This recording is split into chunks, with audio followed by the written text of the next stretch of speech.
Hey everybody, this is John Humphrey here in the Connect for Life studio. I've gotten a lot of questions lately about my Connect for Life workshop.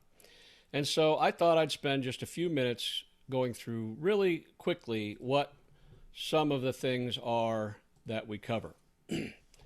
So if we look at the agenda, we start with why people should connect, the difference between givers and takers, what is networking, how do you learn to tell a story, what is this concept of touch points, are salespeople made or born, the role of digital marketing in all this, a little overview of the sales process, and then some tools that I think are very helpful.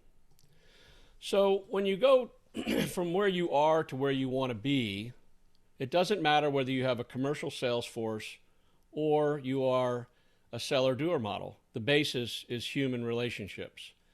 I have a very detailed slide on everything from marketing management to how you manage backlogs and customers.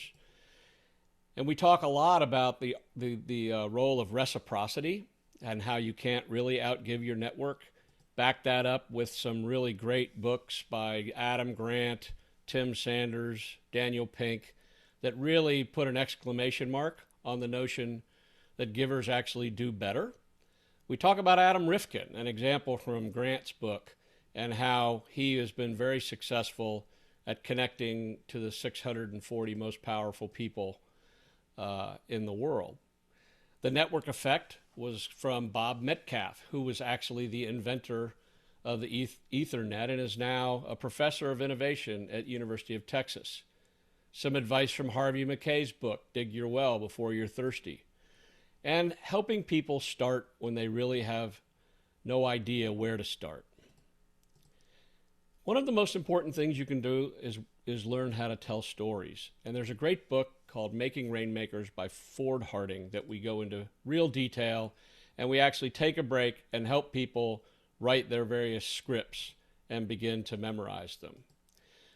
The bedrock of our methodology is this notion of touch points, and those touch points happen across connecting, networking, and selling. We have a point system that we'll explain to folks. We'll discuss this concept of made or born. I'm a firm believer that people that do business development are not born, that you can learn the tools of the trade, and certainly being persistent is one of those things. Half of revenue is influenced by social selling. So we'll introduce the concept of digital marketing because traditional cold calling is dead, email marketing is dead, and digital has become the new cold call. So from identifying the target to making people famous, this is an example of me, but we will look at how digital marketing organizations and branding take their market-facing people and turn them into experts, and how you get that engine going. We'll talk in detail about my methodology around sales process and what happens at each stage. And then we'll end with covering some tools like a value chain, a market cycle, a heat map inside of an organization, the shark chart from Hope is Not a Strategy, and then understanding how buyers' concerns shift through a sales cycle. Finally, I'll introduce where Touchpoints is coming from Salesforce and Pipedrive. So there you have it, folks, in a few minutes, where we are going with the Connect for Life workshop. Hope that was helpful. Have an awesome day. So long.